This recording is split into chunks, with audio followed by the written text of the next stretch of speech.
At Purok Dos, Poblacion Pilar, Bohol, there stands a school that has become a second home to many students. Pilar Technical Vocational High School. What's up, PTV Genius? Welcome to PTVH Pilar Technical Vocational High School, Pilar High!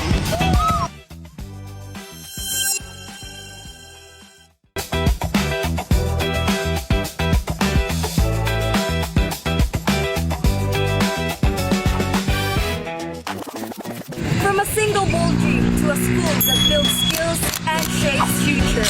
This is the journey of Pilar Technical Vocational High School. New air-conditioned classrooms, new fancy buildings, just determination, dedication, and big dreams. Small beginning to a growing community of learners, this school has come a long way. So, sit back and relax as we take you through the journey of our school. This is not just history, this is our story. Welcome to the story of Pilar Technical Vocational High School.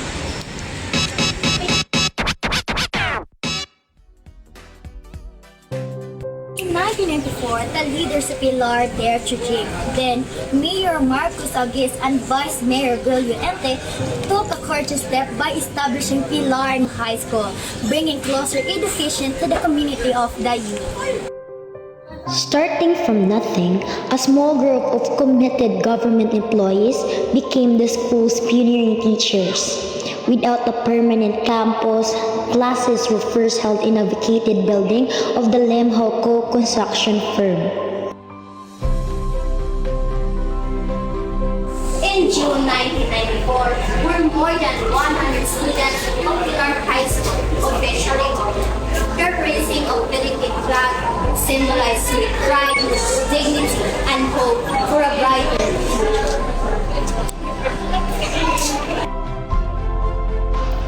Through perseverance and dedication, the school acquired land for a permanent campus. Within 3 years, it moves to its present site. Enrollment increased steadily, and within its first decade, the students' population grew tenfold. In 2005, through the initiative of Mayor Wilson L. Pamo, the municipality of Pilar received support from the Municipal Development Fund Office through Logo 5. This paved the way for construction for the new school buildings. With the strong support of the LGU, PTE, and stakeholders, Pilar High School continued to grow and improved. July 16, 2009, the school marked a historic milestone with the inauguration of state-of-the-art facilities. This included 22 classrooms, a science laboratory building, an industrial arts building, and a home economic buildings. As schools, Pilar High School adapted to meet new demands. Additional buildings and laboratories were constructed to support the K-12 program and skill-based learning. Through faith in God and the unity of the community, continuous improvement became possible.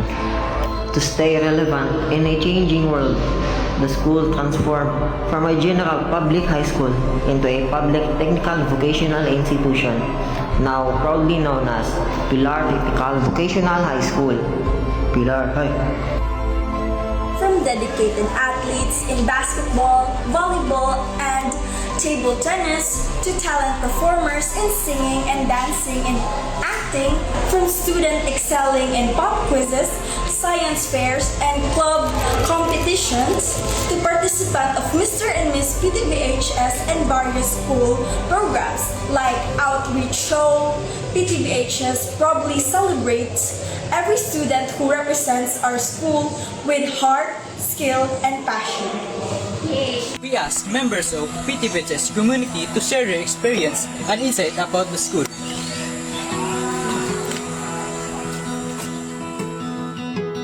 What do you think makes PTVHS special compared to other schools?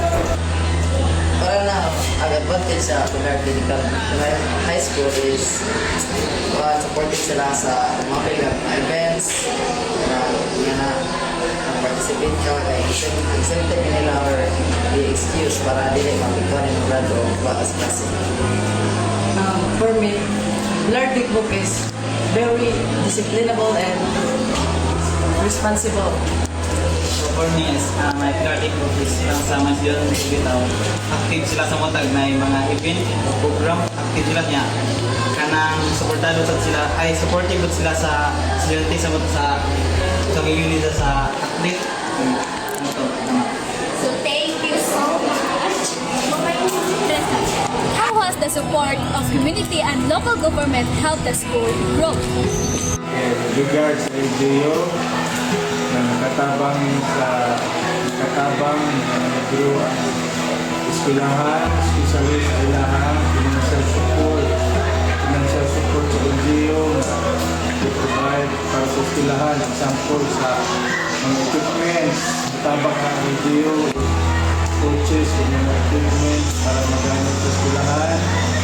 Then during mga athletic meet, ang LGU din ay financial support gyapon para sa ating mga athletes, para sa mga coaches na provide ang LGU o mga kanang tools, particularly pag-transport sa mga delegates, mga athletes, coaches, mga other personnel para sa success sa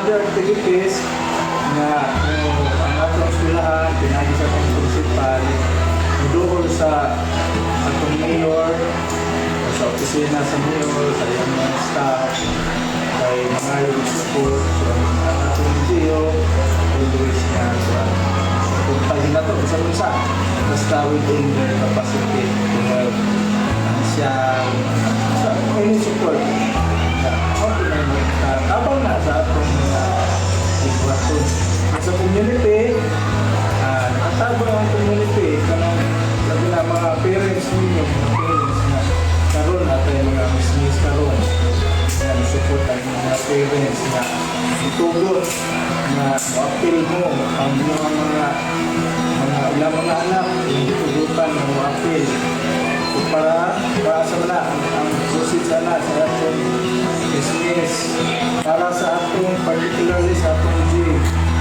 para mahuman ang atong gym so dato kayo katapos ang community which is kanang part sa community kanang yung atong mga parents so dire going front. Thank you, sir. Okay. What's the biggest challenge in promoting sports in school and how do you overcome it? So the biggest challenge yun sa basketball is the budget. Wala na ilaning mag-take lang sa basketball coach. Wala na ilaning challenge sa mga last year is ang budget yun. And then how to overcome it? Sa una example is ng solicitor. And that's it. Good day, sir.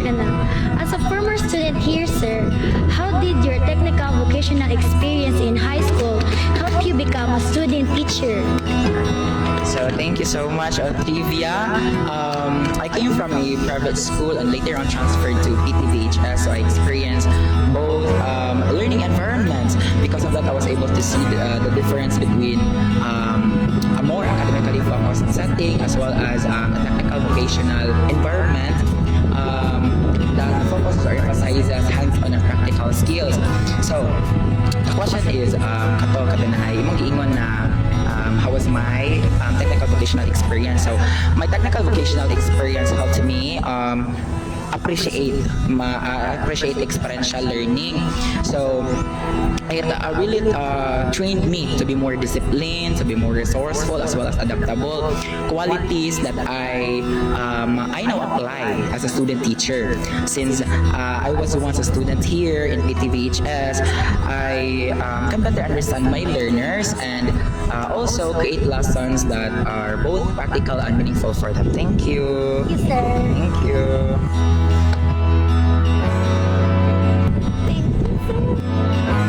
From humble beginning to a symbol of progress, Pilar Technical Vocational High School stands as proof that when vision, perseverance, and community come together, a brighter future is built.